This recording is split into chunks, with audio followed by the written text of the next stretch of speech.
Buenas tardes y bienvenidos a todos al foro de Encuentros con la Cultura.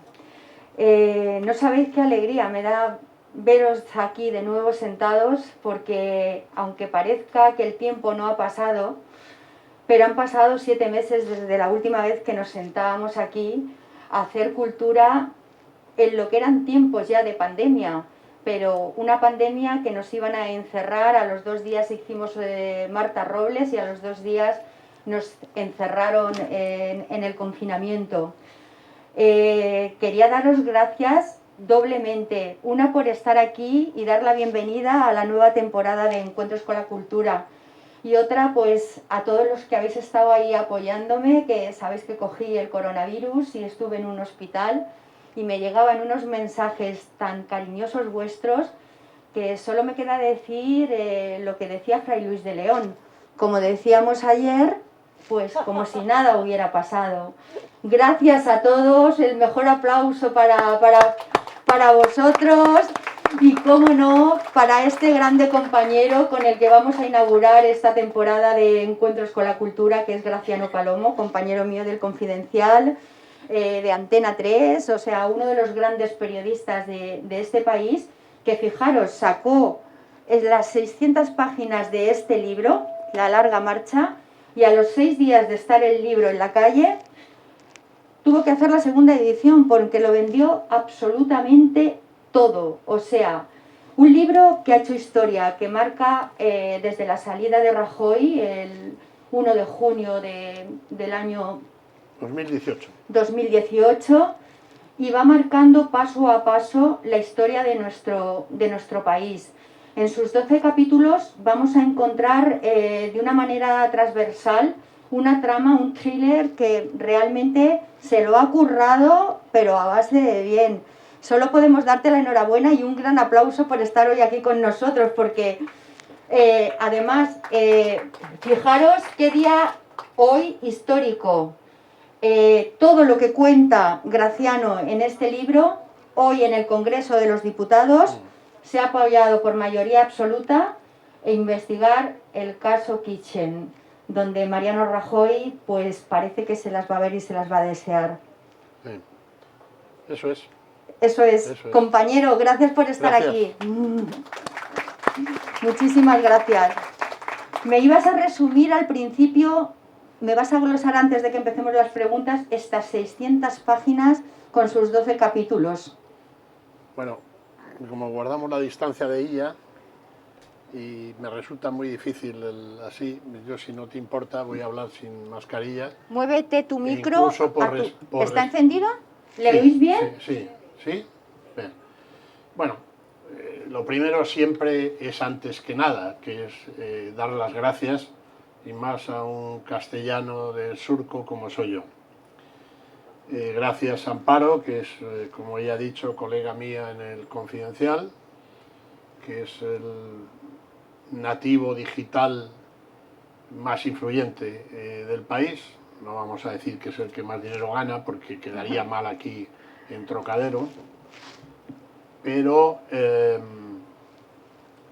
al grupo Trocadero, por supuesto, y a todos ustedes por asistir, que viendo un poco, me recuerdo yo era muy joven periodista, y el mejor director que he tenido nunca, que es el Antonio Herrero, que era de aquí, era de Marbella. ¿Que murió buceando aquí? No, pero era su padre, yo me refiero a su padre, sí. Porque, ¿que fundó Europa Press? Exactamente, me mandó a cubrir una elección al presidente Ronald Reagan, la reelección del presidente Ronald Reagan, y fuimos a un pueblo pequeñito de Illinois, que hacía un frío más que en mi pueblo, que ya es decir, que se llama Peoria, y siendo presidente de los Estados Unidos, al meeting llegó pues 2 ancianitas, y el director de la campaña, asustado, le dijo: presidente, esto, en fin, perdónanos el fallo. Y dijo Roy Reagan: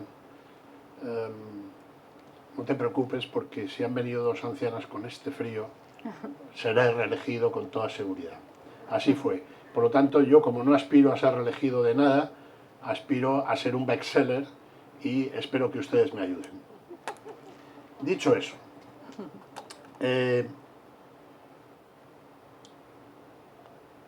¿Por qué dimite Mariano Rajoy? ¿Por qué el 1 de junio del 2018 triunfa la primera moción de censura desde la Restauración Democrática? ¿Por qué, y esto es lo sustancial, España, o lo que todavía llamamos España, cambia de rumbo, de rumbo abruptamente? ¿Y por qué se ha llegado a esta situación? Que yo no voy a calificar, al menos en esta primera entrega. Digamos por corto y por derecho. El triunfo de la moción de censura, se habían presentado tres, las tres habían sido... se presentó una contra Adolfo Suárez, se presentó otra contra Felipe González y se había presentado otra contra Rajoy por el señor Iglesias. ¿Por qué triunfa esa moción de censura? Cuando el país, España, había superado los meses más difíciles. ¿Se me oye? ¿Sí? Había superado los meses más graves de la herencia Zapatero, cuando en el 2008 el país estaba en la quiebra. Menos que ahora, pero en la quiebra. Verán ustedes que yo no me presento a ninguna elección, porque si no, no diría estas cosas con sujeto, verbo y predicado. De modo que la formación que había gobernado el país... Un saludo, Santiago. Lo digo porque es mi paisano. Y es... ¿Puede traerle a alguien una silla a Santiago, Hola. por favor? Ella también es mi paisana. Que se puedan poner a Maripaz y... Entonces... Pues había guardado sitio ahí. Perdón. ¿Por qué triunfa? Vamos a ver, el triunfo de la moción de censura, que se presenta el 25 de junio y se vota el 1, no cae por la chimenea del señor Sánchez, que entonces no tenía chimenea. Ahora sí, ahora tiene varias, pero entonces no tenía chimenea. Se produce por una, fíjese que no voy a decir trama, no digo trama, podría decirlo, pero no lo digo. Una simbiosis judicial, política y mediática. El argumento básico que induce a los líderes del Partido Nacionalista Vasco, lo recordarán ustedes, a tomar la decisión de votar contra Rajoy, con el que habían pactado 5 días antes los presupuestos generales y habían sacado 500 millones del ala para una población que tiene 2.300.000 habitantes, se produce por la gran cuestión mediática. Corrupción había. Nadie a mí me va a tomar el número cambiado. Pero estaban en la cárcel. Entonces se produce porque venía de lejos Iván Redondo, cuando... Ustedes han oído hablar de Iván Redondo, ¿no? Sí. Porque si no... bueno, Iván Redondo, que es el jefe del gabinete, el primer ministro, porque en el fondo hoy Sánchez es presidente de la República, de una monarquía, pero es el presidente.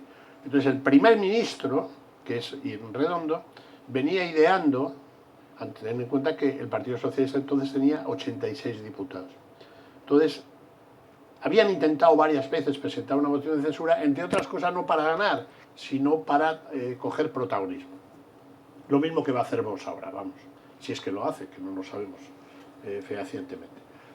Entonces, hubo una conjura judicial, de la izquierda judicial, que coloca a José Ricardo de Prada, un magistrado que daba conferencias en las ricotabernas, no sé si cobraba por ello o no, tengo que ser sinceros, pero daba conferencias, un juez de la Audiencia Nacional, magistrado de la Audiencia Nacional, daba conferencias y acusaba a la policía española de torturar a los etarras. Entonces mete un párrafo en 1700 páginas del caso Gürtel, primera parte, porque hay otras, un párrafo de 5 líneas en el que acusa al partido en el gobierno de financiación ilegal y al presidente de no ser convincente en su declaración. ¿Por qué empiezo yo a escribir este libro? En primer lugar, porque soy perro viejo. Y segundo, me sorprende que a los 5 minutos de darse a conocer una sentencia de 1700 páginas, el juez Garzón, expulsado de la carrera judicial por prevaricador, en este caso, está en una televisión que no hace falta que describa, porque mañana a las 12 estoy yo por allí, por aquellos pasillos. A3 Media. Entonces, mañana a las 12 estoy yo justo por allí, pero aunque estamos pared con pared, pero somos televisiones distintas. La Sexta. Digo que mi sorpresa es que a los 5 minutos, una sentencia de 1700 páginas, Garzón está apuntando a ese párrafo. Dije, esto sí que es raro, ¿no? Este es un genio, salvo que lo haya escrito él, y que supiera la sentencia de antemano. La conjura política era la judicial. La política es... había ocurrido lo de Cataluña, hoy se cumplen 3 años. Sí. No sabían cómo echar al dúo, no al dúo, al binomio, Rajoy y Soraya, y había un caldo de cultivo propicio. Y de hecho, no, es decir, por la chimenea no cayó, sino que se fueron huyendo, y quien consigue el apoyo de los nacionalistas secesionistas es Pablo Iglesias. ¿Por qué? Porque no querían ver a Sánchez ni a Pintura, porque había firmado, si os acordáis, con Rajoy y con Rivera, la intervención de la autonomía catalana. Y es Iglesias quien se mueve. Por eso, cuando cae el gobierno Rajoy, Iglesias se apresta a pedir el CNI, no sé cuántos, y la Biblia en verso, que ustedes recordarán, pero como no tenemos demasiado tiempo, no quiero recordar. Y luego el impacto mediático. El impacto mediático, como no podía ser de otra forma, fue brutal, que le asusta a el partido que debía decidir, o sea, desempatar, o sí apoyaban la moción o no, triunfaba o fracasaba, que era el Partido Nacionalista Vasco, que consigue esta moción dividirles profundamente, por primera vez en su historia. Bueno, la historia no, porque es casi la historia de los jesuitas, que son 500 años. Ellos, entre jesuitas y carlistas, se han movido siempre. Ahora parece ser que son más de la teología de la liberación, pero el señor Urkullu, que era el Lehendakari, era partidario de derribar a Rajoy, y el presidente del PNV y de Euskadi Buru Batzar, el señor Andoni Monforte, como demonios se llama, era partidario de sostener a Rajoy, con el que se llevaba muy bien y con el que escribo en el libro que es al único que en la noche del Aray, cuando se retiran en ese famoso restaurante que hay a la sombra de la Puerta de Alcalá, con medio gobierno, allí llorosos, llenos de whisky, que no fue un ejemplo para nadie. En lugar de la huida de Rajoy. Eso es. Bueno, entonces... donde solo veíamos el bolso de Soraya, no, bueno, en el escaño. El escaño, ¿no?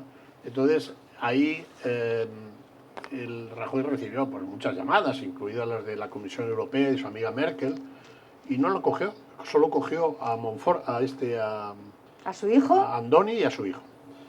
Y tal. Bueno, esa es una parte que yo creo que es una aportación histórica, porque los momentos en el que se produce el hecho en sí de la moción de censura es un hecho histórico, relevante. Y los que vivimos ahora también son hechos históricos relevantes. Con lo cual era una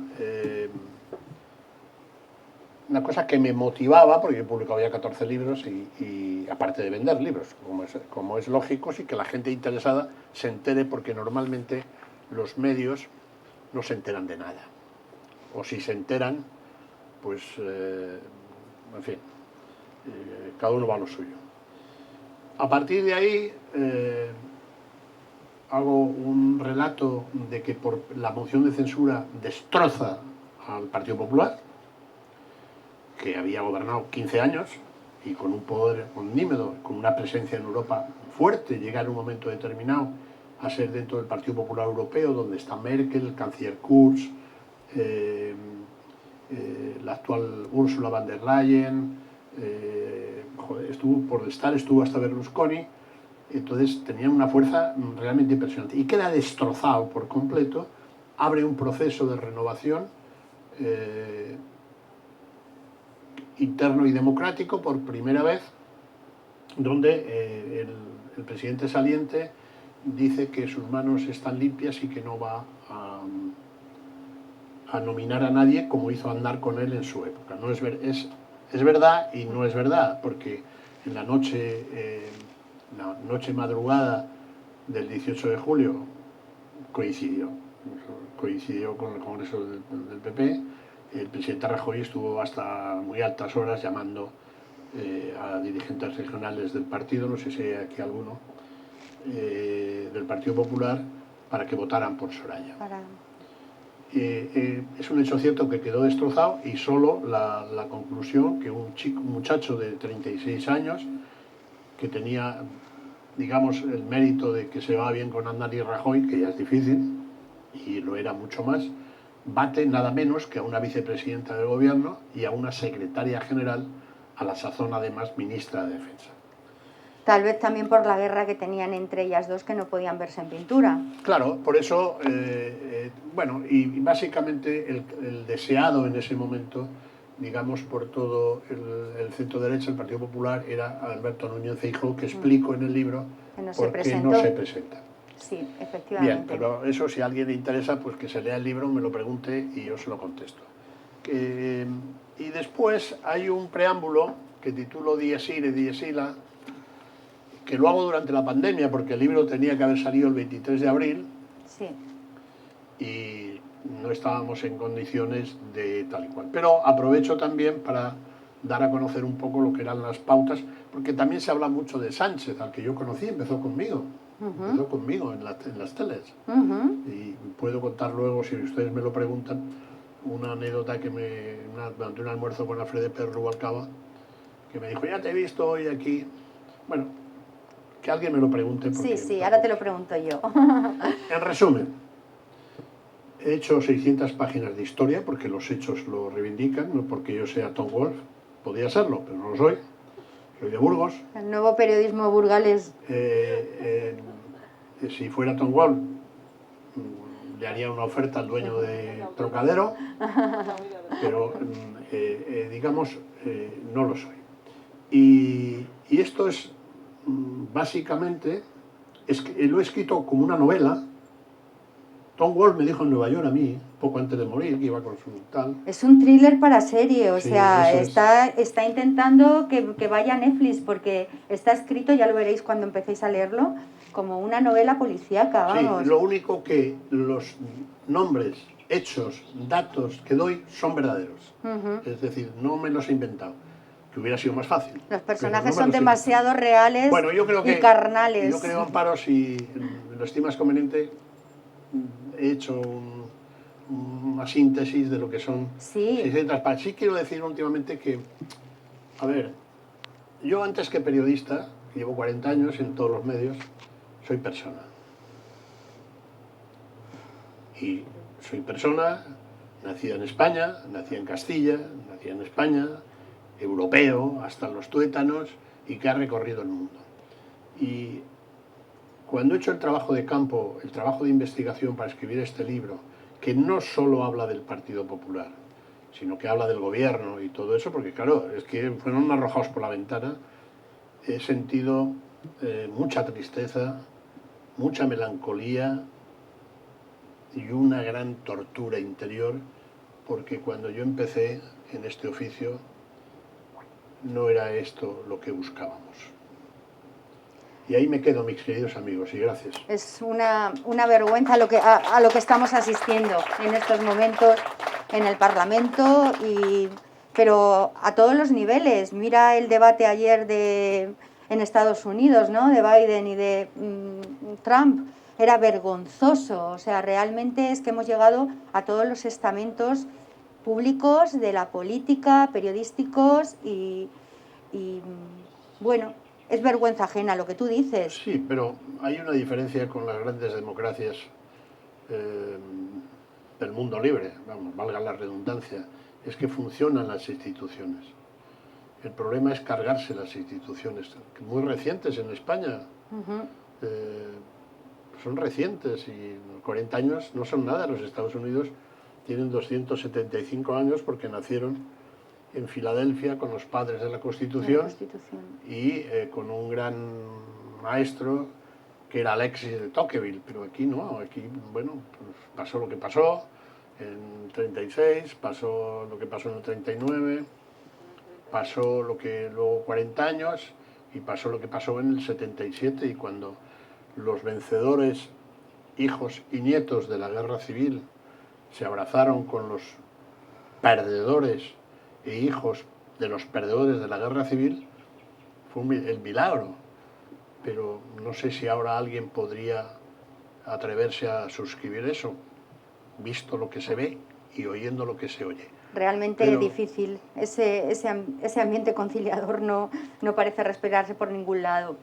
El libro iba a salir el día 23 de abril, como tú dices, pero no pudo ser por el tema de la pandemia. Has añadido, nada más empezar, tenemos 40 páginas en este libro, donde hablas de la gestión de la pandemia vistas desde el Estado Mayor de Casado. Bueno,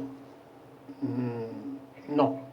Hablo desde la pandemia vista por el Estado Mayor de Graciano Palomo. Pero es cierto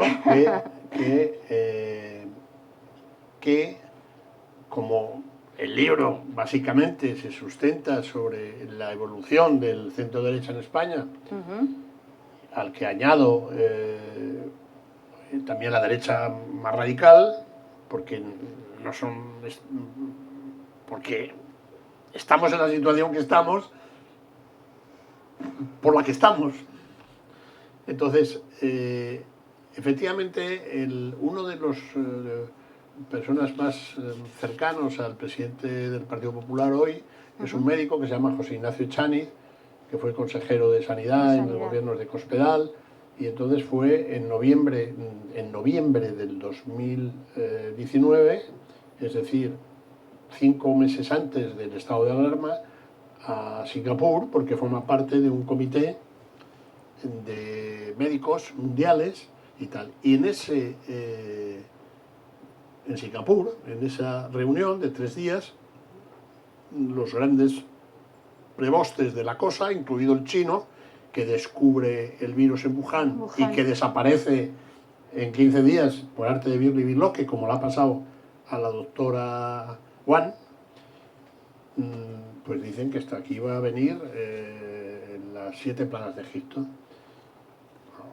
Y entonces este médico, Echaniz, entra en Lancet, que es la Biblia de la revista de especialidad de los médicos en Norteamérica, y efectivamente empieza a ver los síntomas de tal. Entonces le hace un escrito a su jefe de fila, es decir, Pablo Casado, y le dice: esto es lo que hay, tío. Yo que no termina de creérselo porque es muy gordo, es decir, lo que estamos pasando, pero le dice: bueno, pues tú eres el jefe del área, organízate un grupo para que estemos atentos. Y entre ellos, en ese grupo está Ana Pastor, que es médico también, hay una tal, y Cuca Navarra, y Cuca Gamarra, que tal. Y bueno, pues empiezan a hacer papeles, en fin, etcétera, etcétera, y producto de eso son algunas de sus actuaciones dentro de la pandemia. Él, en los 5 estados de alarma, apoya a 3, uno se abstiene y el otro se... Que narras ahí en esas 40 páginas, pero realmente donde el libro arranca es en ese fatídico Consejo de Ministros en el que Rajoy está con Soraya y le dice Soraya... Y rompe un vaso. Pantallazo, ¿no? Pantallazo de que Sánchez acaba de anunciar una moción de censura, la han registrado. No, eso es. La han registrado y él en ese momento, el hombre de hielo al que tú te refieres, ¿no? Que no sé por qué le llamas el hombre de hielo a Rajoy. Porque es como un témpano. Es decir, ni siente ni padece, parece bien. él es un tío muy frío. Sin embargo, fíjate, llamó a su hijo, a la primera persona que llama cuando se ve defenestrado. Eso yo me ha hecho que pensar. Sí, Algo bueno, de no, pero sentimiento. la anécdota, para que quede, Amparo, si me permites, para que quede claro a los amigos que han venido. Vamos a ver, es el 25 de mayo del 2018, el gobierno acaba de aprobar los presupuestos con los que estamos ahora, 3 años, y pues ve el campo despejado, porque claro, con los presupuestos, con una mayoría, con Rivera, con el otro que habían pactado, con Urkullu, etcétera, etcétera, pues se fueron de fiesta, también lo cuento en el libro. Lo cuentas en el libro. Fátima Báñez, Soraya, José Luis Aillón, Cristóbal Montoro no, porque a pesar de que es sevillano, es como un monje. Y bueno, el hecho es que cuando están en Consejo de Ministros y en un teléfono encriptado que le había dado el jefe del CNI a su jefa, que era Soraya Sáez de Santa María, pues aparece una alerta, como las que reciben ustedes, diciendo que el grupo socialista acaba de registrar ya en el Congreso una moción de censura. Eso, imaginen que lo ven en la tele, el Consejo de Ministros, que tienen unas jarras y unos vasos. El presidente en ejercicio pues echa agua, coge el vaso y lo rompe. Esto me lo han negado algunos ministros presentes, sí, pero 3, que están justo los que están más al lado, me lo han confirmado. Y naturalmente la fuente es uno de ellos. ¿Y Rajoy? ¿Has hablado con Rajoy después de este libro? Telefónicamente sí. Lo que no he hablado con él es para este libro. Cuando se ha publicado he hablado con él telefónicamente. ¿Y qué le ha parecido? Es gallego. Unas ¿Y cosas tú bien, burgalés? unas cosas bien y otras mal. Muy gallego estás contestando en vez de un tanto burgalés. Es evidente que yo creo que, sinceramente, el presidente Rajoy salvó a España. Salvó a España. ¿Le faltó sangre para dimitir? Ustedes, no, pero antes que eso. Cuando él llega en el 2011,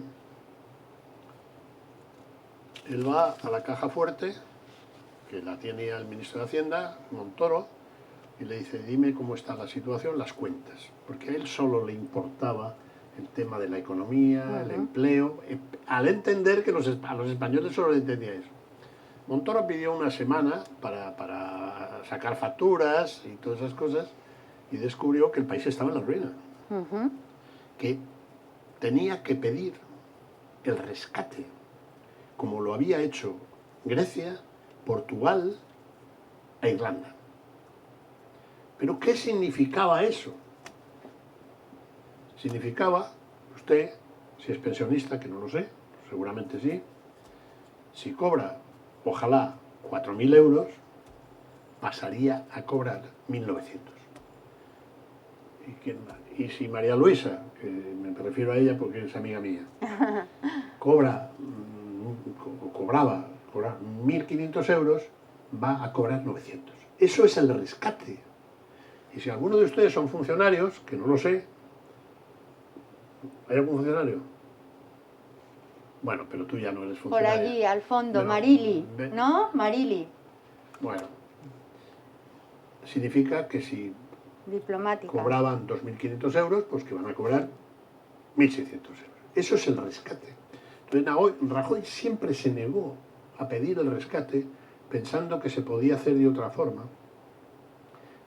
¿Cuál fue el error?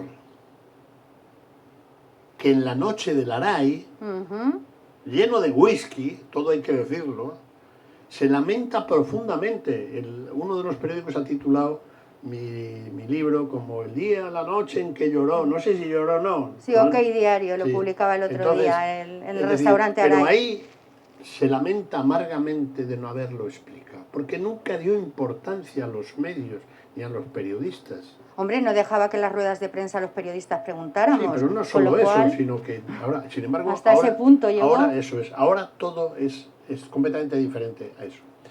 Entonces, en lugar de explicarlo, haber pedido horas a las televisiones y haber explicado al país y haber dicho, mire señores, esta es la herencia de Zapatero. La señora Merkel, que es la que mandaba en Europa y la que manda, afortunadamente, le pidió que pidiera el rescate, que ella se lo iba a dar en buenas condiciones. Dijo que no. Pero hay un dirigente que aspiraba a ser ministro, que es profesor, o era, en una universidad muy prestigiosa, London School of Economics, que luego se pasó a otro partido porque quería ser ministro de Rajoy. Todo el día le estaba dando el coñazo. Y le decía, pide el rescate. Y el profesor de la London School of Economics, o sea, que era un tío y tal. Y medio gobierno, incluido Montoro, que veía que la situación, que no podía pagar, que tal, también se lo pidieron. Y él aguantó, dio la vuelta a la situación, empezó a crear empleo y el país salió del averno. Pero no lo explicó, como no explicó tantas cosas.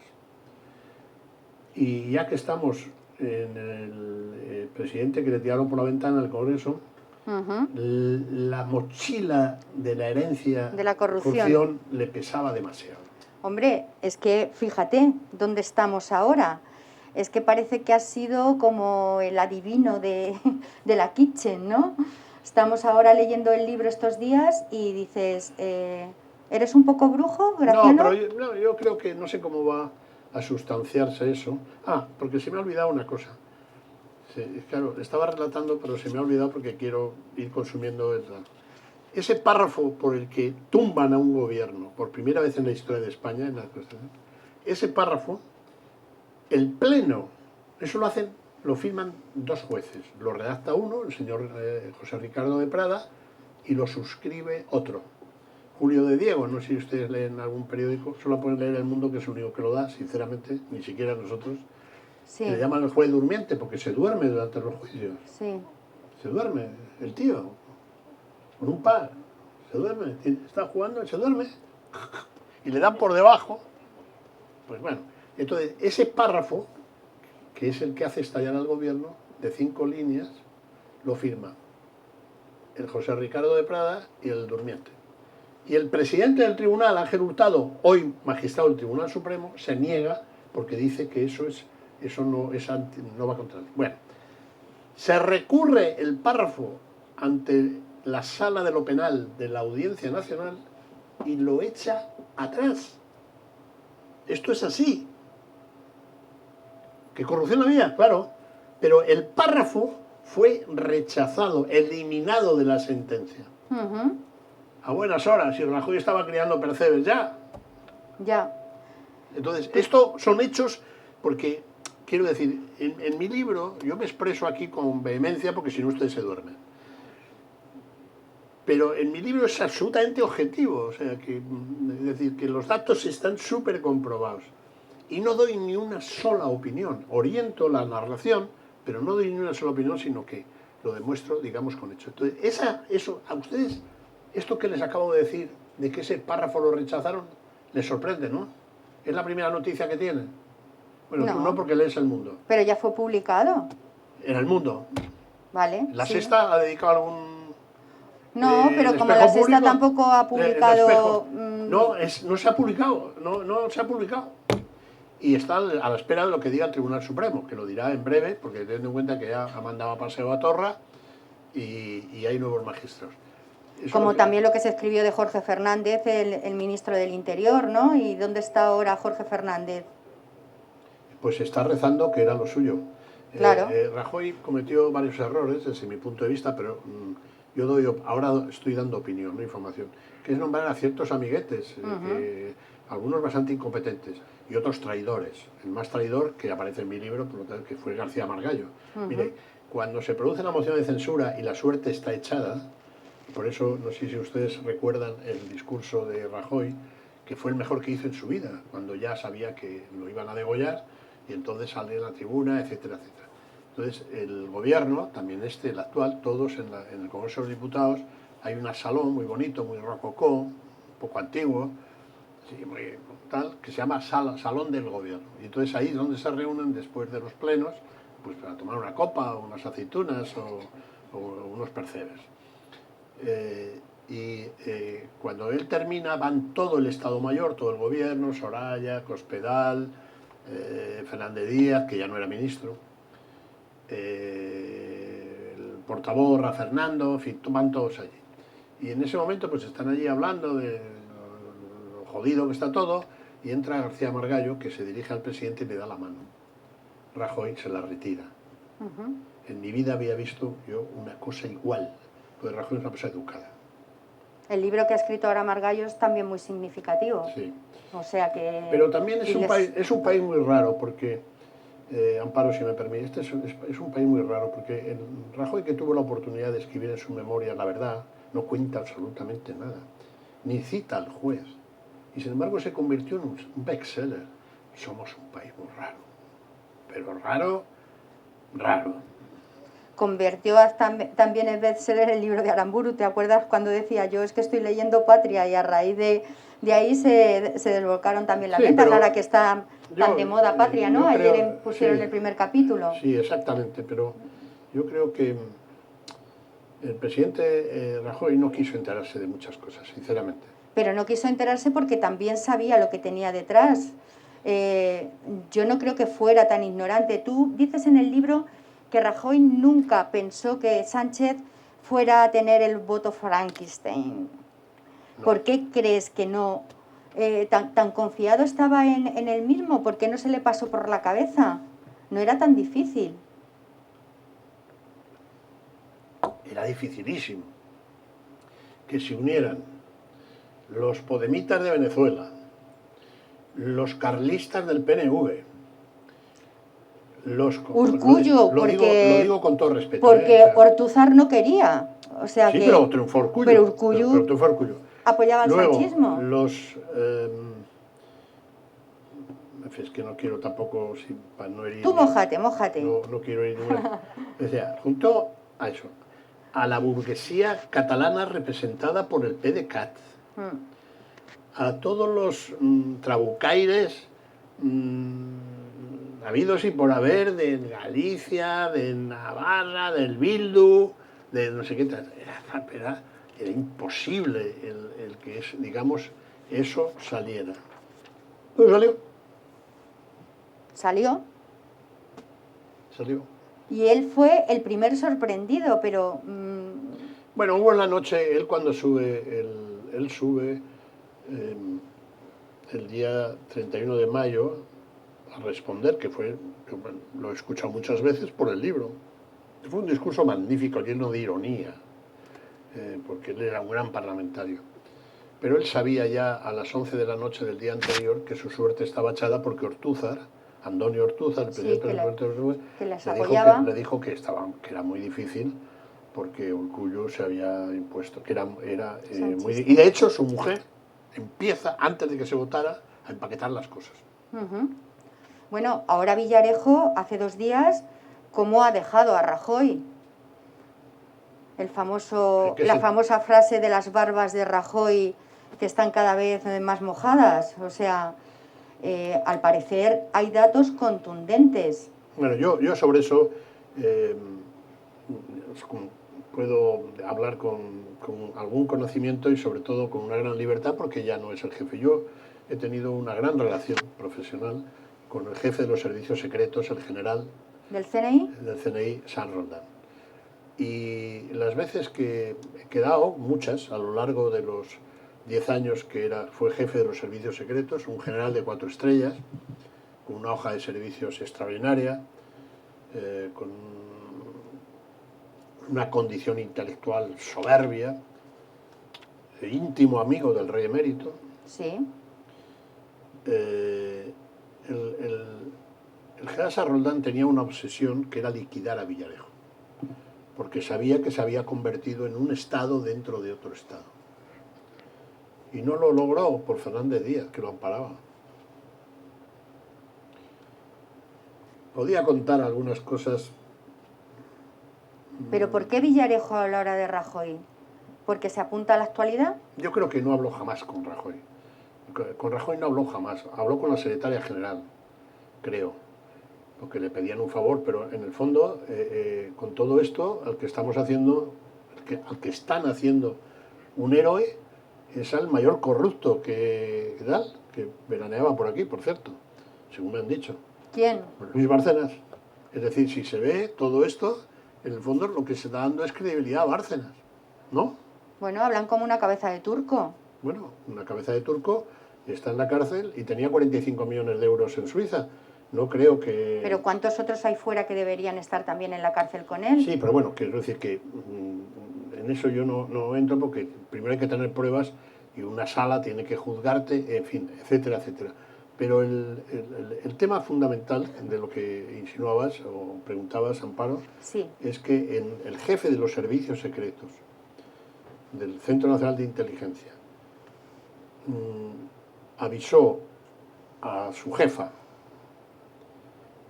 que era Soraya Sáenz de Santa María, desde el primer momento de que Villarejo se había convertido en un estado dentro de otro estado.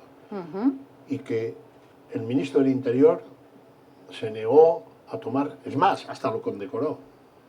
Y ahí me quedo. Mira, el hermano de Villarejo es párroco aquí en una iglesia de Nueva Andalucía. Pues qué bien. Y en alguna ocasión nos ha comentado eso, que tiene tal batería de documentación para hacer saltar el Estado. Pues ya las ha hecho. Ya bueno, pero todavía tiene más. Todavía tiene pues más. Que empiece.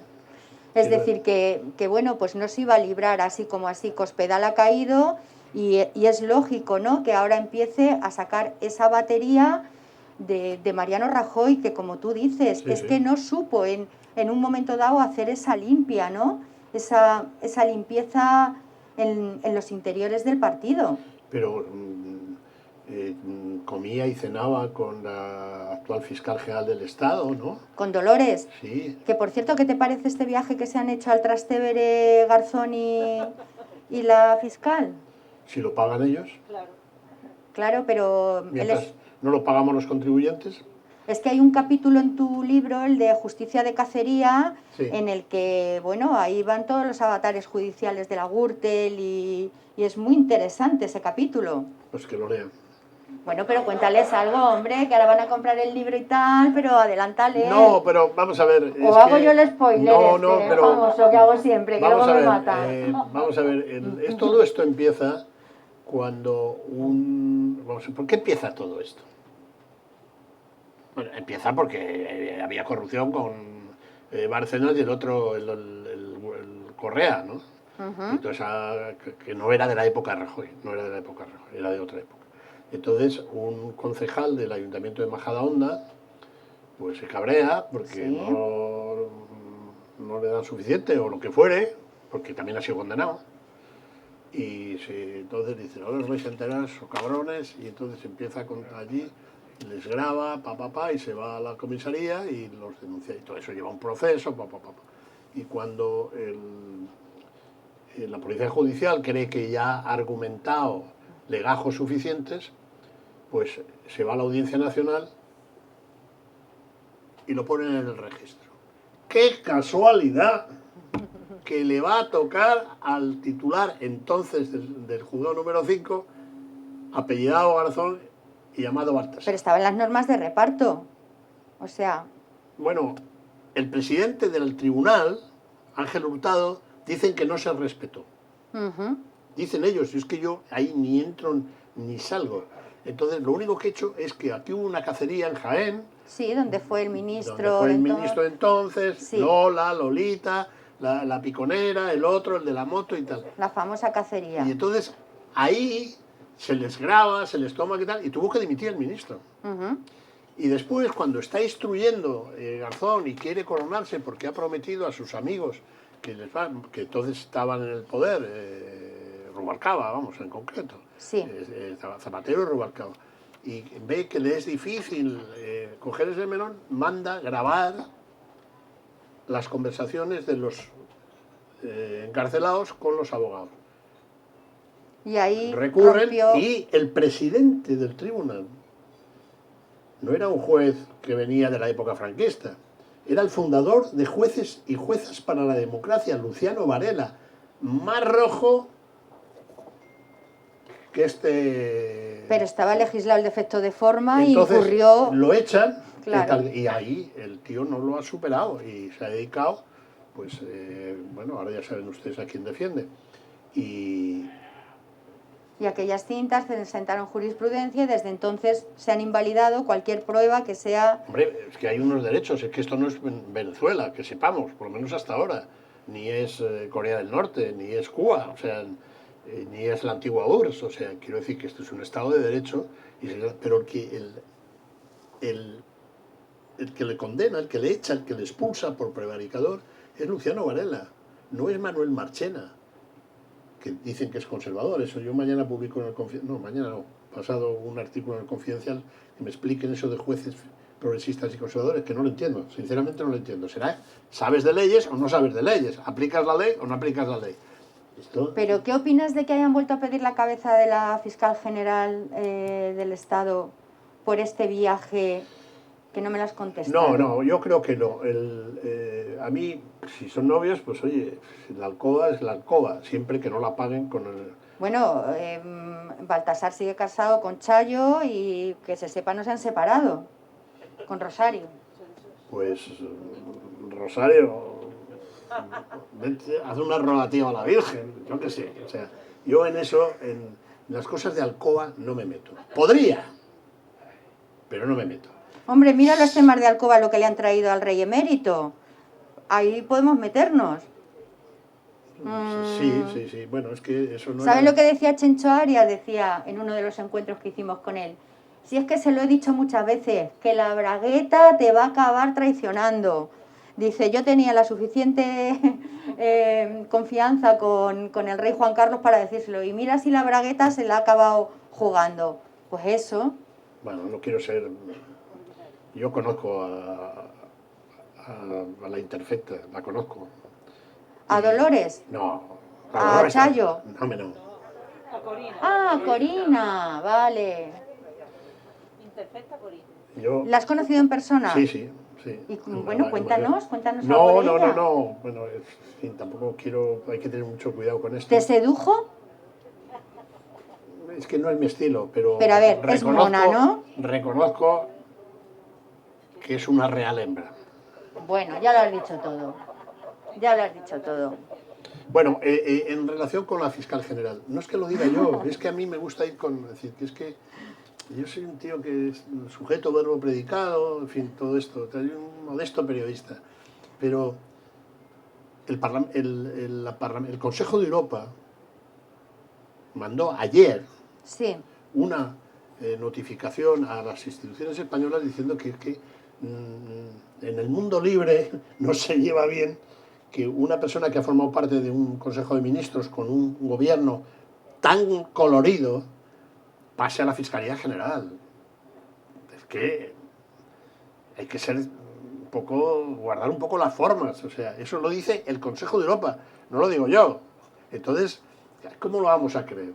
¿Cómo se va a tomar en consideración? Porque la Fiscalía, que forma parte del sistema judicial, pues tiene que ser ciega y sorda, eso es lo que dijeron, pero que no es ciega y sorda, claro. Es decir, fíjate, con su novio actual, oficial, que según dicen, me he enterado por ti. No, perdona, o sea, ha salido publicado abriendo LOC el otro día. Que era una broma, Amparo. Es decir, cómo acaba la jueza María Servini en Argentina, en un país donde han muerto 3 jueces, 2 fiscales, 3 investigadores, que estaban investigando a su íntima amiga, a la íntima amiga del presunto pretendido, o lo que fuera, novio de la fiscal general de España, y no se le ocurre otra cosa que llamar a declarar por genocidio a un ministro de la transición. Es decir, joder, es que verde con asas, es que aquí no hay color político. Aquí hay que estar loco, fumado, o con que te desborde la coca, porque es que es algo... A todos los primeros ministros, incluido Zapatero, Felipe González, todos, mandaron a la jueza esta famosa diciendo, pero usted está loca, o sea, sí, precisamente la transición española fue todo lo contrario a eso. Entonces, pues invítala a la fiscal general aquí, que venga, Sí, pues y que cualquier día se cuente lo las escuchamos. bondades de Garzón. Tiene que escribir un libro antes, ¿eh? Si no, no pasa por el foro de encuentros, que Bueno, esto tiene ya bueno, mucho caché. bueno. Más cosas, No, venga. pero has tocado el tema de Corina y yo te quería preguntar qué opinas de la estampida. ¿Qué? ¿Perdón? No, no, si no iba a hablar de Corina, digo que él ha hablado de Corina y al hilo de hablar de Corina le quería preguntar qué opinas de la estampida del rey emérito de España. Pues no, sí, yo voy a hablar de Corina. Ale, Pero con y política. viva la libertad de expresión. Pero con política, mire. Yo les he dicho que el general Sarroldán, soldado tal, me contó una vez y no me pidió que guardara secreto. No, me contó allí, en la Cuesta de las Perdices, ustedes cuando suben para la carretera de La Coruña, ahí va que ponen un edificio y tal y cual. Que ahí conocí yo a la última agente del CNI que dio caza al último comando etarra, después de que mataran a... Y la verdad es que me dijo el general, mira, ¿ves a aquella chica de allí? Y digo, sí, sí. Y digo, pues que debería pasar por el Corte Inglés a comprarse unos pantalones, porque iba zarapastrosa total. ¿En Y serio? dice, esta es la que trincó al último comando etarra después de que ETA matara a 3 agentes del CNI Sí. en Capbreton y tal. Bueno, entonces el general Sarroldán me contó que cuando Corina entraba y salía y tal y cual, llegó un momento en que por motu propio del jefe de los servicios secretos españoles dijo, esta ya no entra más aquí. Y entonces la había detectado los servicios secretos que viajaba en un vuelo de Niza a Mallorca. Ajá. Y dispone que 7 agentes del Centro Nacional de Inteligencia la esperen en el aeropuerto de Mallorca y que con las mismas la inviten a subir a otro vuelo porque se acabó Tales dispendios. tal. Ahí empezó todo. Ujú. Ahí empezó todo.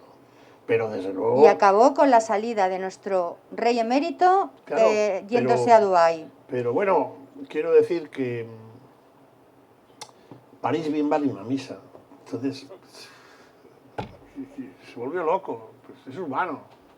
El problema es que cuando le donan, que fue una donación Sí. del emir, en lugar de declarar... ¿No declaró ese dinero? declararlo y después le dice, Corina, ven para acá.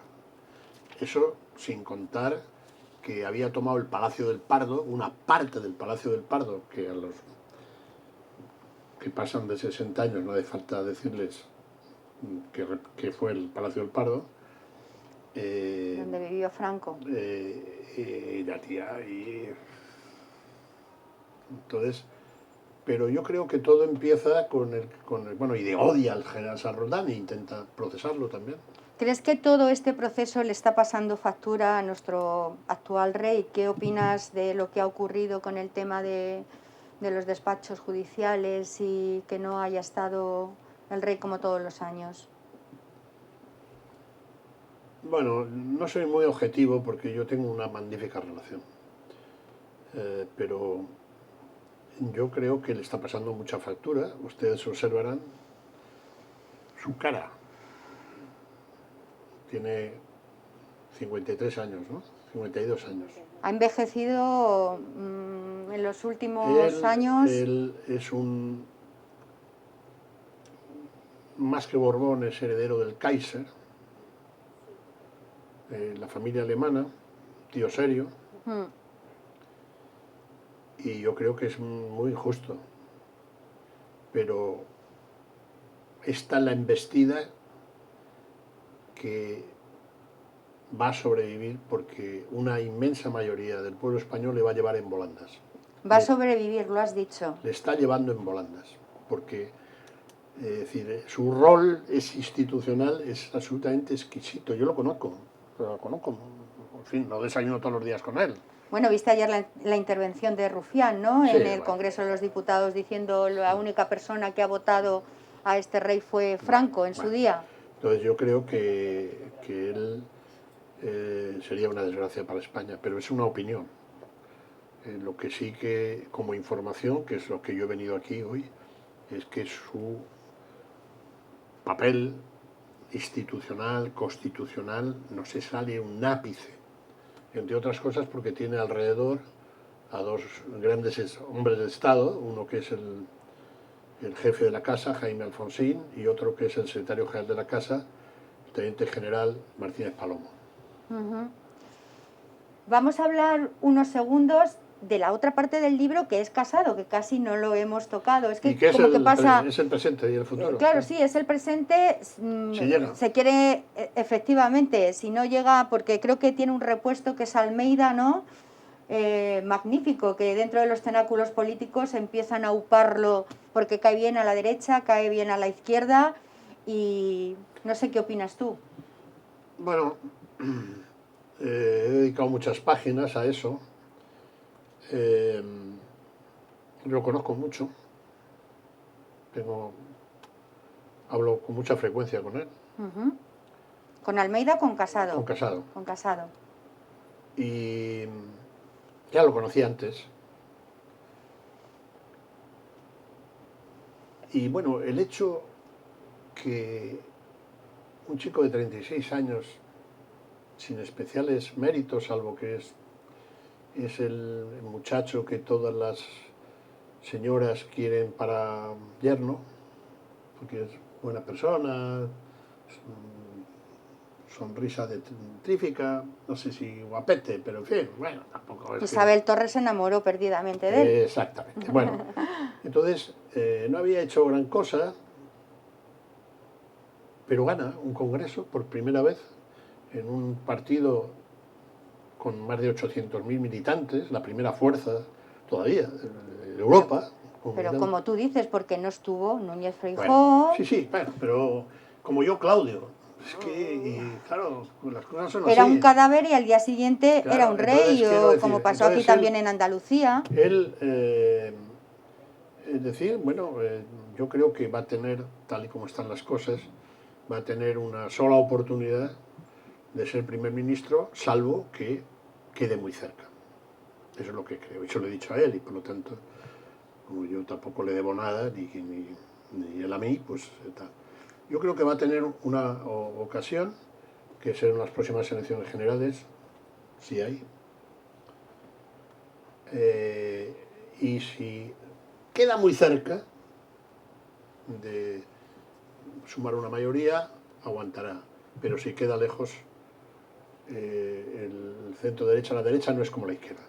Claro, pero él es proclive a una refundación del partido, es decir, igual que Alianza Popular se convirtió en el Partido Popular, ¿en qué quiere convertirlo ahora Casado? No, pero yo creo que la refundación ya se ha hecho. Es decir, si que no queda nadie. Ana Pastor, no queda nadie. En Andalucía está una persona de su generación, Moreno Bonilla. En Castilla y León queda uno de su generación. Ayuso es es otra de su generación. Núñez Feijóo es un poco más mayor. Y ya está. Pero el resto son gente súper joven, ¿no? Incluso yo diría que excesivamente joven. El secretario general tiene 33 años. Por cierto, ya que lo has preguntado, vamos a ver, estas cosas que me gusta mover el braserillo. Vamos a ver, él, cuando Rajoy es decapitado, el PP entra como dicen los médicos, en colapso. Sí. Y claro,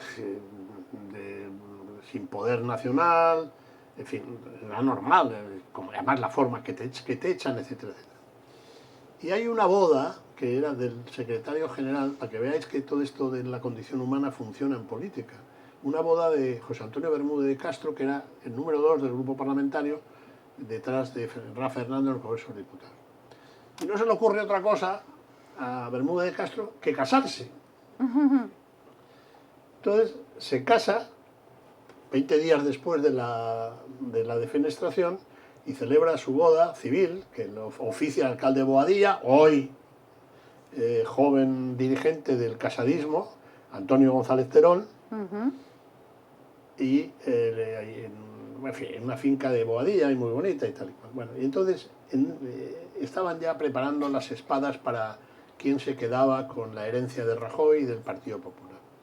Entonces Casado ve, ahí estaba en un rincón con su mujer y Egea y algunos jovenzuelos de estos, y ve cómo en la boda los orallistas están con los orallistas, los cospedalistas con los cospedalistas, los aznaristas, los casadistas, tal cual.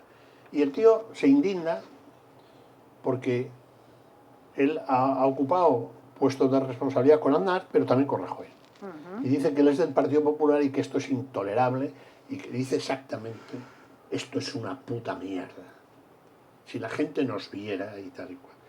Y entonces le comunica al que tenía al lado, que era Teodoro García Egea, hoy secretario general, que él abandona la política porque acaba de firmar un contrato con una multinacional de origen indio con sede en París. Y que además su mujer está encantada porque van a vivir en París y que está harto de todas estas miserias y todas esas cosas. ¿Y qué sucede para que se dé marcha atrás? Pues porque 2 días antes de la presentación de las candidaturas, mientras pasean los niños por el Retiro, García Egea y Casado, García Egea es ingeniero...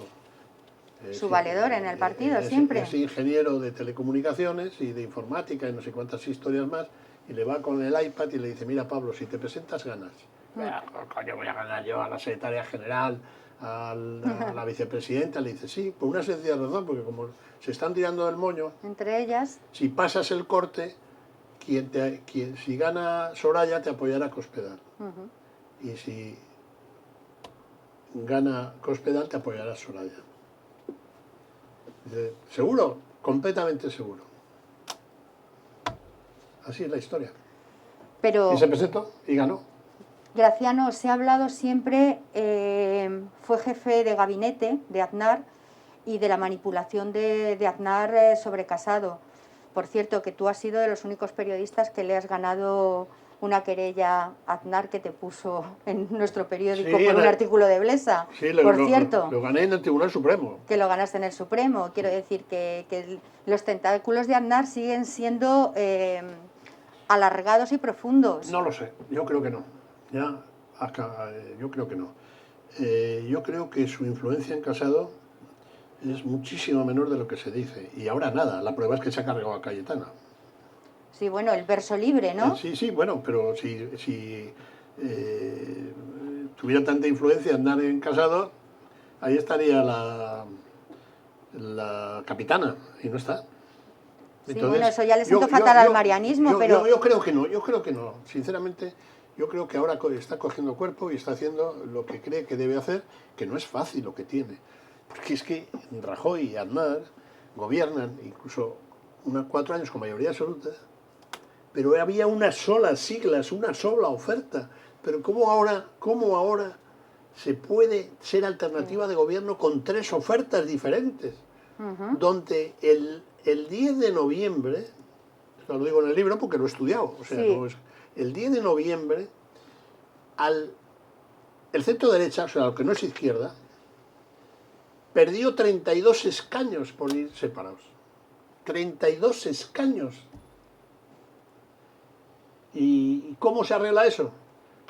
No tengo ni idea. Has tocado el nombre de Cayetana. ¿Crees que su futuro es en Vox?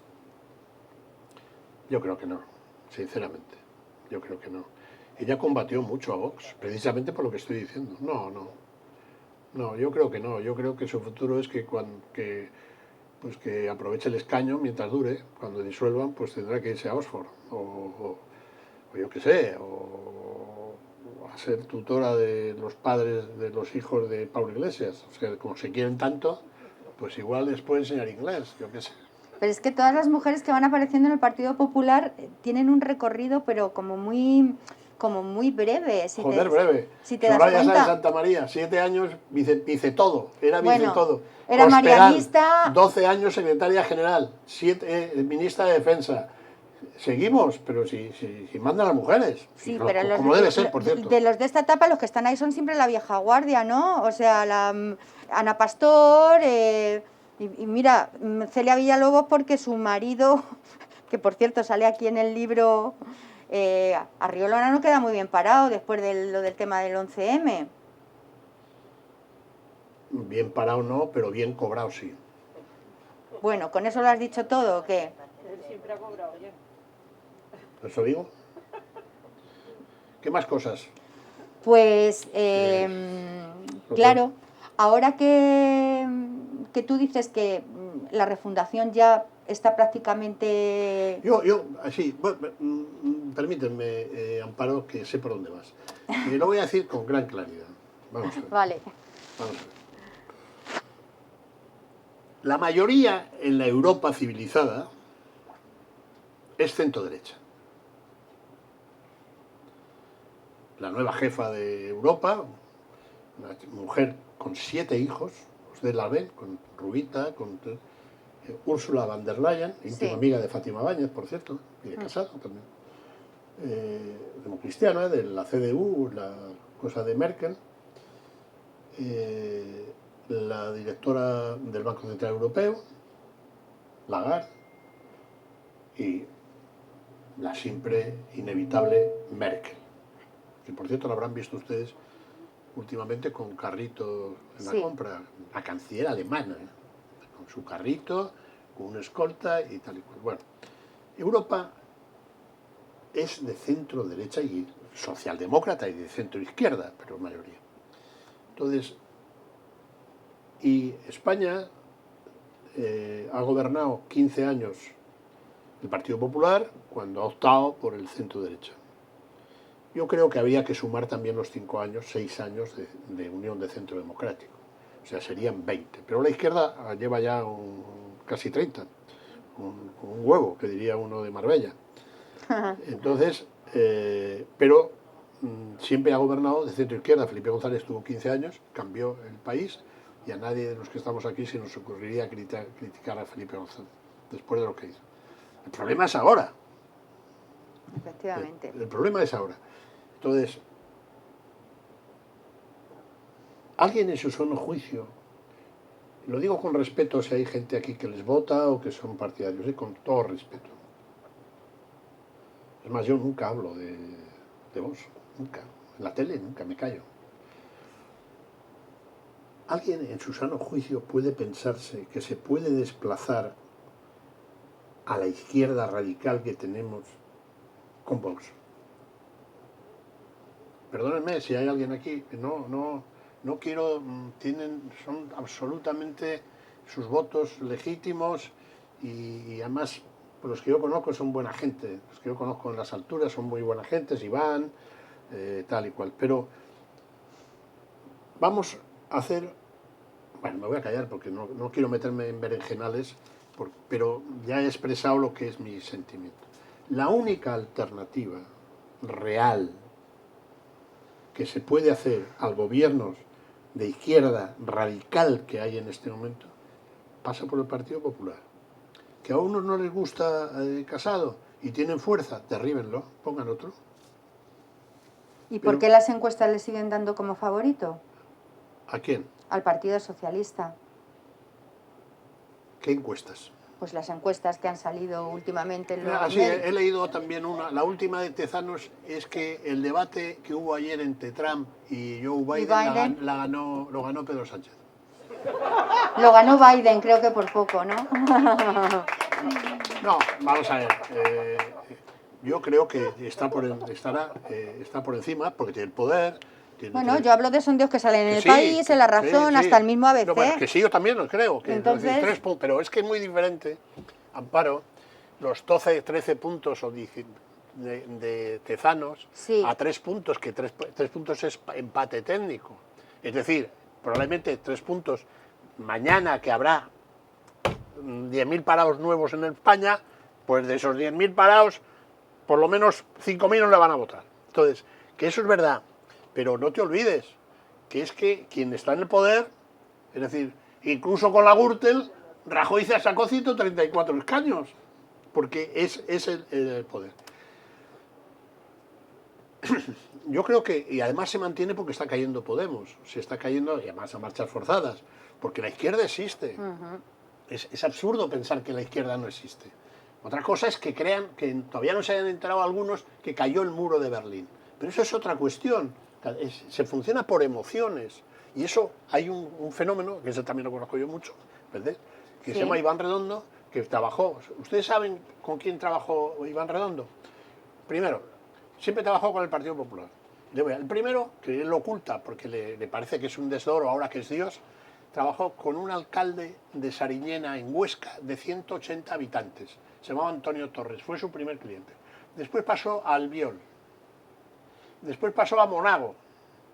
Después pasó a Basagoiti. Y después intentó trabajar en Génova 13 con Rajoy. Y había un jefe de gabinete que se llamaba Jorge Moragas, que es diplomático, hoy embajador en la India, que le dijo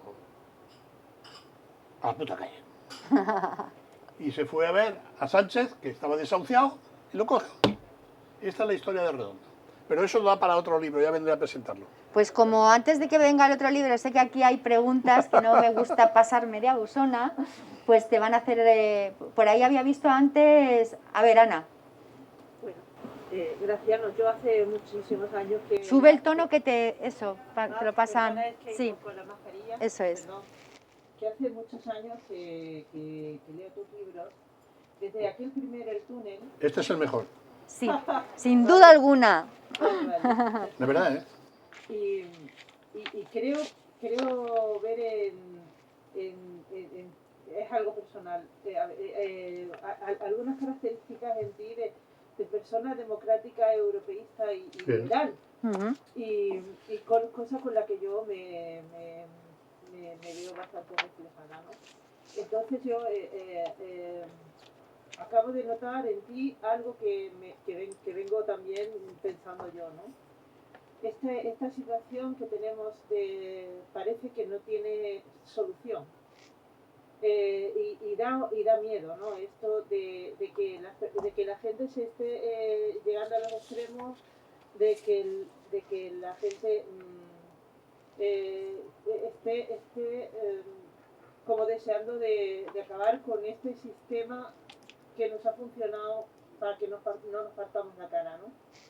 Y me recuerda aquello que dijo John Dos Passos en 1932, aquí cuando estuvo en España, que dijo, estos acaban partiéndose la cara. Y creo que algo de ese miedo que tengo yo lo he visto en ti. ¿Es verdad? Bueno, vamos a ver. Es que yo he vivido el comunismo. Y he conocido el comunismo. Es cierto que tardo comunismo, ¿no?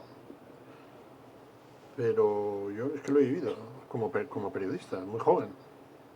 Entonces, lo que sé es lo que no quiero. En segundo lugar, a mí lo que me da miedo es la quiebra del Estado. Porque yo he cotizado un huevo de años para cobrar mi pensión. Y sinceramente, y sin que salga de aquí, el Estado está en la quiebra. Desde el 1... Porque esto no lo van a ver en televisión española, Amparo. Yo a veces lo intento decir en Antena 3, tampoco con excesivo éxito, ¿eh? A ver si mañana me dejan. Desde el 1 de enero, datos, porque a mí me interesan los datos, las opiniones, pues desde el 1 de enero del 2020 al 30 de agosto del 2020, es decir, ahora, la deuda pública del Estado español es el 115% del PIB. Es decir, que todo, no ahora, porque ahora ya no hay actividad económica, pero antes que se crecía, toda la riqueza que se genera en un país, en España, durante un año, solo serviría para pagar el 100%, y todavía nos quedaría un menos 15%. Se lo voy a poner otro ejemplo. Un niño que esté naciendo ahora en Marbella, no sé si nacen niños o no, alguno nacerá. Un niño que esté naciendo ahora en Marbella, que son las 9 menos 10, viene con una deuda bajo el brazo de 38.000 euros. Hace pocos días, un embajador de Europa, del Reino Unido, de los Países Bajos, que me suele ver en la tele y lee mis artículos, pues me encontró en la calle, en Madrid, y me dijo, hombre, Graciano Palomo, ¿qué tal, hombre? Te voy a invitar a un café y tal. Y dije, no, pues, ¿no te acuerdas de mí? Siempre sí. Y fui con él y tal. Y dice, te admiro, me dijo él ahí, ¿qué capacidad tienes para inyectar en vena a tus compatriotas sin decirles que no tenéis ninguna salida? Era holandés. Sí. Le dije, no jodas, estás todavía con los tercios de Flandes y tal. Dice, no, y entonces me hablaba de la deuda, etcétera, etcétera. Y da la casualidad que ese pequeño país que se llama Holanda, si su primer ministro quiere, Mark Rutte, no llega un puto euro a España. Y ya les ha avisado. Pues claro, este primer ministro que no tiene deuda, algunos dicen que es paraíso fiscal, vive en su apartamento, va en bicicleta a su despacho y se paga sus vacaciones con su dinero. Y aquí es, digamos, viva Cartagena. Respecto a lo que tú me preguntabas, eso es lo que me da miedo. Lo que me preguntabas, hombre, es que ya se pierden hasta las formas. Es que basta que haya una chispa para que se organice la de Dios. Y habíamos hecho 2 generaciones de españoles, entre los que yo me encuentro, habíamos hecho el milagro de la transición. Los vencedores de la guerra civil y sus hijos se abrazan con los perdedores y sus herederos de la guerra civil para decir que no volvamos a las andadas. Pero el lenguaje es exactamente igual. Uno dice, usted no gobernará nunca. Hace 2 días. ¿Y a qué te suena eso? Usted no volverá a hablar jamás en esta tribuna. ¿No? Hombre, afortunadamente tenemos Europa, pero yo creo que ese dique que arbitra y tal es la corona, es la monarquía parlamentaria, que en el fondo, bien mirado, es una república coronada. Si de hecho cuando ganan las elecciones, cuando gana la moción de censura, la ley de estructura del gobierno que le hace Iván Redondo a Sánchez, él es el presidente de la República. ¿Y el primer ministro quién es? Redondo. O sea, ¿qué es eso en el tema? Y ahí está el pobre Felipe en Somontes. Entonces, miedo, hombre, me da pena. O sea, ver el espectáculo. Me da pena. Porque no era esto. Y desde luego, si hubiera estado aquí Rubalcaba, estas cosas no sucederían. No hubieran pasado. Pilar, su mujer, la pobre, estuve en Madrid hace poco con ella, sí. Y es fantástica. La profesora. Maripá, guapa. Buenas noches. Oye, mira, yo también soy muy respetuosa con lo que vota todo el mundo y me parece perfecto. Y has hablado que en Europa, bueno, lo que predomina es el centro derecha. Yo te quiero preguntar, que aparte de lo que has dicho antes de que... No, y también la izquierda es muy fuerte, ¿eh? No. Sí, pero bueno... El mundo libre se gobierna desde el centro izquierda y el centro derecha. No desde el desabrupto ni desde los maximalismos. Eso es lo que quiere decir. No desde la división, evidentemente. Y ya que has dicho que esta posible moción de censura que va a hacer Vox contra el gobierno, dices tú que es para autobombo propio. No he dicho eso. Sí, más o menos. No he dicho que no sirve para nada. Que no va a prosperar. Saben que la tienen perdida. ¿No crees tú que quizás sea una forma de desprestigiar ir en contra del Partido Popular? Sí, eso es. Eso es, es una moción de censura contra Pablo Casado. Exactamente. Efectivamente. No creo que quiera aún prestigiar más al presidente. No, que va a salir vitoreado no, porque le va a decir Sánchez y los adláteres y toda la patulea, le van a decir, mira Casado, no te decíamos que con estos no. Sí, claro. es una moción de censura contra el PP. Popular, exactamente. Sí, sí. Por tanto, esa no es la misma opinión. Bueno, siempre hemos estado. Marili, a ver. Voy a hablar alto para que no haga falta que me traiga discusión. Fuerte. No me ha despenetrado la mitad de la pregunta, porque yo le iba a decir que según todos mis amigos politólogos que saben mucho, el Estado estaba en quiebre, desde luego en enero estamos quebrados. ¿A usted qué político le parece que pueda hacer el encaje de bolillos que hizo en su momento Rajoy? ¿El señor Casado está preparado para sacarnos de esta ruina o qué otro político le parece a usted? Bueno, a mí me gusta hablar de equipos y de director de orquesta, ¿no? El gran mérito de que España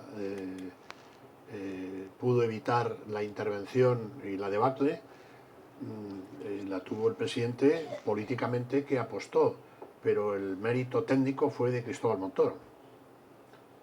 Esto es así. Es cierto que nos metió la mano en el bolsillo, pero salvó al país del Averno, eso es. Yo creo que lo que el presidente Casado está haciendo es muñir un equipo muy sólido de gente que sabe de esto. Si quieren les doy algunos nombres. Luis de Guindos, que ya fue ministro, que es vicepresidente. Está Elvira Fernández, que fue ministra también. En fin. Pero es un poco de lo mismo. Antes no me contestaste a la alternativa del alcalde de Madrid.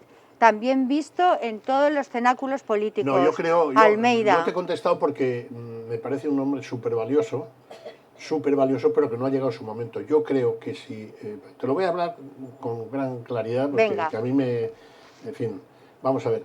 Si en las próximas elecciones generales, que yo no creo que pueda aguantar el final de legislatura, porque esto se va a ir al garete por la cuestión económica. En las próximas elecciones generales, el señor Casado no obtuviera los resultados suficientes para articular un gobierno, una mayoría parlamentaria, o no se quedara muy cerca, lo van a echar. Y yo creo que no sería Pepe Martínez Almeida. Creo que en esta ocasión Feijóo. Sería Feijóo. Sería Feijóo. Que es lo que todo el mundo está esperando dentro del PP. Que dé ese salto. Ana Pastor no sería candidata a comandante en jefe, sería ministra, y además se mueve muy bien. Ella es una persona seria, respetada, etcétera, etcétera, y saben. Pero yo creo que en esto es más que los nombres, que también las derivas. ¿Cuándo el pueblo español ha llamado a gobernar al centro derecha? Cuando hay crisis. ¿Eh? Cuando hay crisis. Siempre, con las crisis. Con las crisis. El cálculo real de la pandemia económica va a ser muy por encima de lo que nos están diciendo. Nos podemos ir a 7 millones de parados fácilmente. El déficit público, la caída del PIB puede ponerse en el 25% y el déficit público en el 16%, con lo cual Europa tendría que reaccionar e intervenir. Pero ya las intervenciones, los rescates ya no son como antes. Es que ya no son como antes, es que se ha vendido la burra de que van a llegar 140.000 millones porque soy un maniquí del Corte Inglés. Oiga, que no. Van a llegar por proyectos concretos y revisión concreta. Y eso lo va a hacer el holandés, básicamente, que es el líder de ese grupo llamado los frugales, que son frugales, que no tienen problema de deuda. Entre ellos, por ejemplo, hay una primera ministra socialista, que es la finlandesa, que es la que más odia a Sánchez, además de Rutte. ¿Tu pregunta? Buenas noches, me llamo Pedro, soy holandés. Casualmente. Vivo aquí 35 años y yo tengo una pregunta que lleva ya varios años. Usted habla mucho sobre las personas en la política y muy poco sobre la economía. Ahora usted dice que el país está en quiebra, lo sabemos ya. Pero ¿por qué gastamos tanto dinero en el ejército? Ahora estamos haciendo 2.400 millones en carros de combate. Mientras este dinero se puede poner en la sociedad. Otra cosa, en Galicia hay fuegos y lo veis 4 helicópteros, mientras el ejército tiene helicópteros que pueden llevar 10 toneladas de agua en una vuelo. ¿Y por qué no están allí? Porque no están allí en los hospitales, porque no están allí porque son funcionarios, hoy día. Yo estoy hablando, señor. Yo estoy hablando, señor. Los soldados hoy día son todos funcionarios. Entonces pagamos nosotros todos, ¿ya? Y esta gente no puede ayudar un país que está en quiebra con el dinero que se gastan ahí. Esta es mi pregunta. Bueno, pues muchas gracias, Pedro. Tiene usted un gusto de haber cambiado Holanda por Marbella para vivir. Y le felicito. Bueno, no sé, es que, claro, usted seguramente, se lo digo con cariño y con afecto y con un poco de sentido del humor. Claro, usted cuando iba al colegio le hablaban del Duque de Alba y los tercios de Flandes, que entraban allí a saco y ponían mirando a Coria a todo. Entonces yo creo que eso, ¿qué tal? Sí, ¿verdad? Bueno. Pero España dedica un 1% del PIB a la defensa y formamos parte de la Alianza Atlántica, cuyo secretario general, bueno, no, ha sido un danés, es un danés.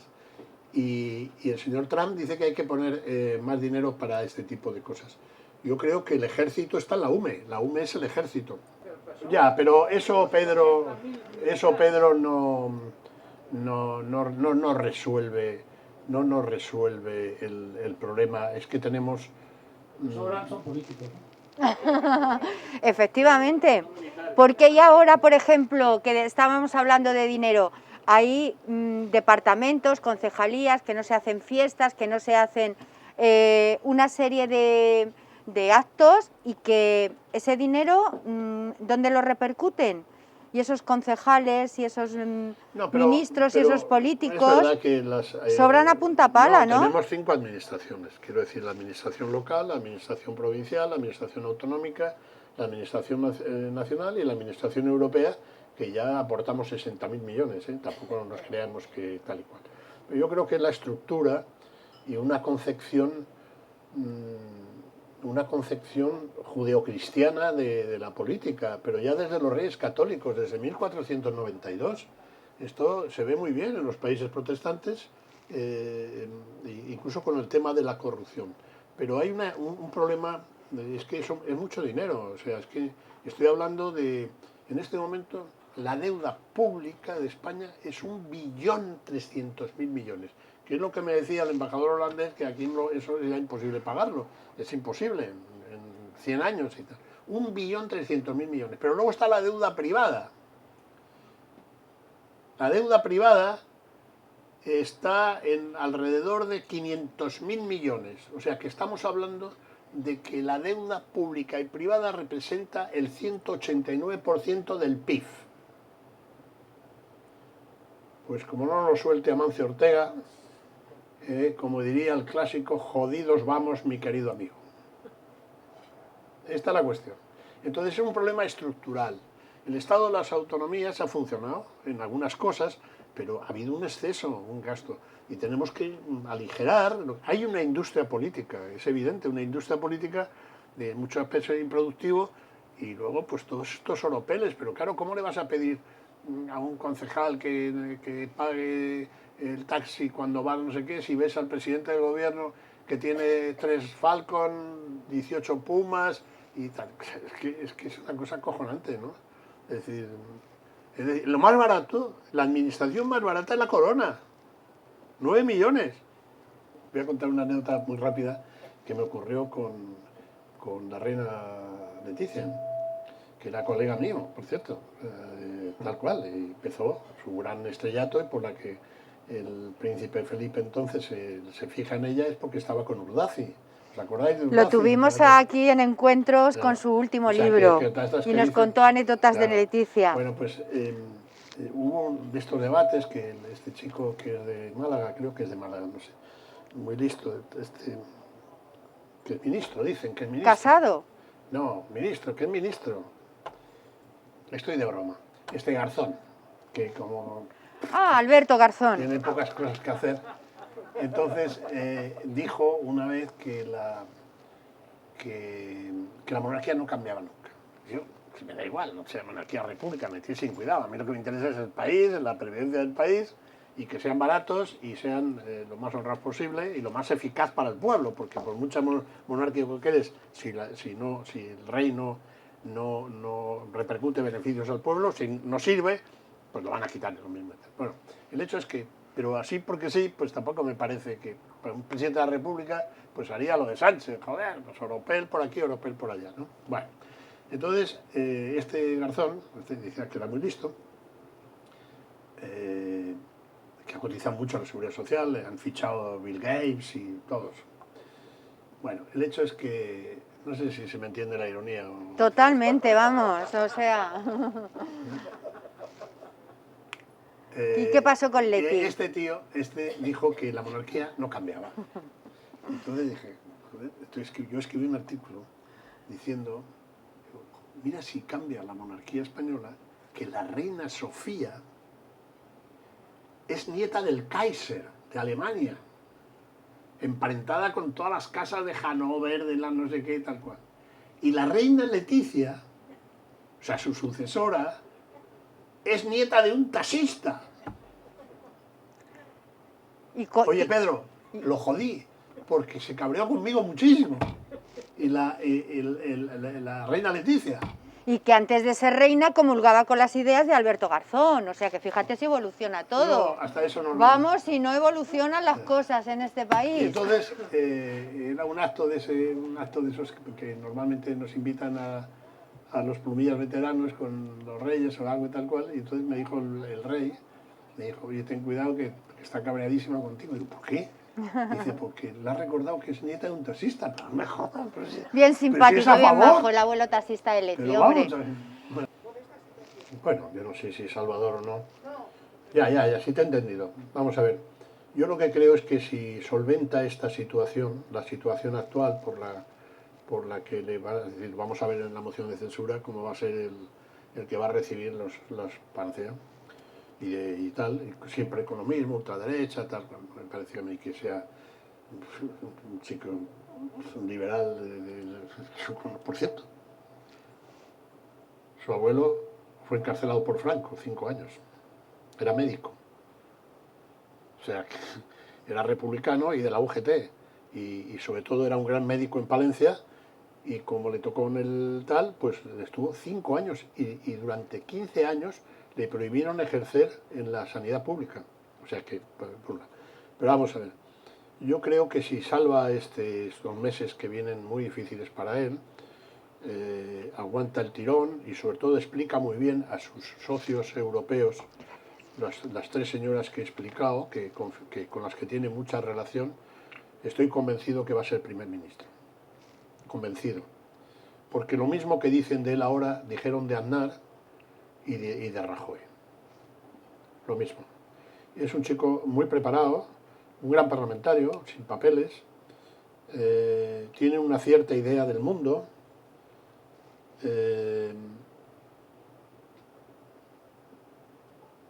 iba a decir un palabra, pero es mucho más largo de lo que parece, Y sí tiene, desde mi punto de vista, y se lo he dicho muchas veces, tiene un problema que es muy poco killer, asesino. Y en política hay que asesinar. Pero ya ha empezado, Cayetana, y no era fácil. Yo creo que su principal preocupación, sus tres principales preocupaciones a hoy es salvar la monarquía, la Constitución, el sistema,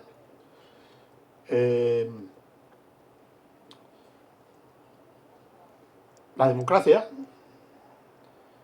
y la economía.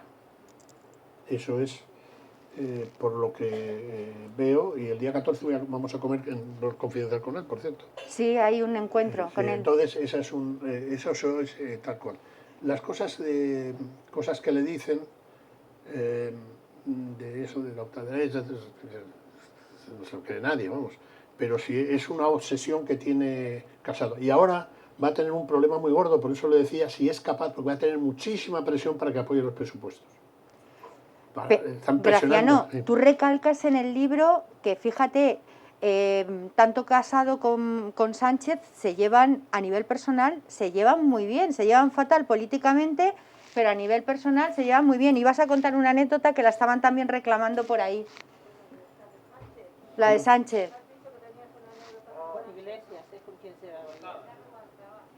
Bueno, sí, pero ahora voy a contar otra. ¿Pero es verdad que se llevan tan bien? Bueno, sí, se llevan bien porque coincidieron... En el antiguo... Lo coincidieron en instituto. Los americanos tienen muchos institutos, usted Pedro sabrá que es, aunque es holandés, pero en fin.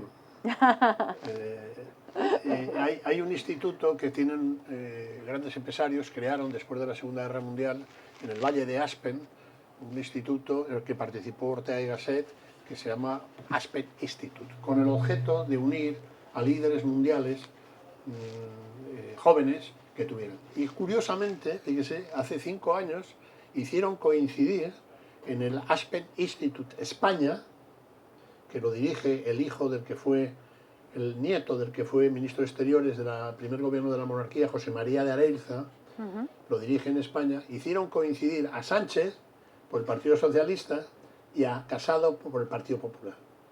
Fíjense los tíos, algunos más también que han llegado lejos. Y la anécdota de Rubalcaba es que cuando Rubalcaba era Dios, porque al lado de estos era un fenómeno, un auténtico fenómeno, coincidimos con él en un almuerzo, un grupo de periodistas, y entonces pues digo, ay Alfredo, ¿qué tal? Porque yo soy muy amigo de su mujer y de Pilar. Y de Nacho y de Tato que murieron. Bueno, y entonces me dijo, sí, te vi ahí en una televisión marginal que era la del Mundo, la televisión del Mundo, que luego se cerró, una Edisa y tal. Y sí, estoy ahí con Sánchez. Y le dije, joder, ¿y por qué nos mandas a este tío? Y porque él mandaba todas esas cosas, ¿no? Y entonces me contestó a la cántabra, me dice, ¿qué pensaréis? Que a una televisión marginal nos vamos a mandar los más listos. Se llevaban fatal, estos sí que se llevaban absolutamente fatal, por eso hizo gran campaña por Eduardo Madina. Y al final es que antes ni se hablaban ni se dirigían la palabra, vamos. Y de hecho toda la inteligencia, digamos, intelectual que Rubalcaba había muñido, Nacho Varela, Marina, Elena Valenciano, esta chica que era Soraya Rodríguez, toda esa ha sido laminada, ha sido expulsada. Pachi López estaba también con Pachi ellos. López, sí, bueno, ese tal, pero Pachi López, todo ese elenco, ese ramillete ha quedado difuminado por completo, ¿no? Y es una pena, porque claro, pero eso era un partido socialdemócrata, ahora no sabemos qué es. ¿Más cosas o nos vamos a...? Nos hemos pasado ya, vamos, 20 pueblos de hora, pero es que estamos tan a gusto con Graciano.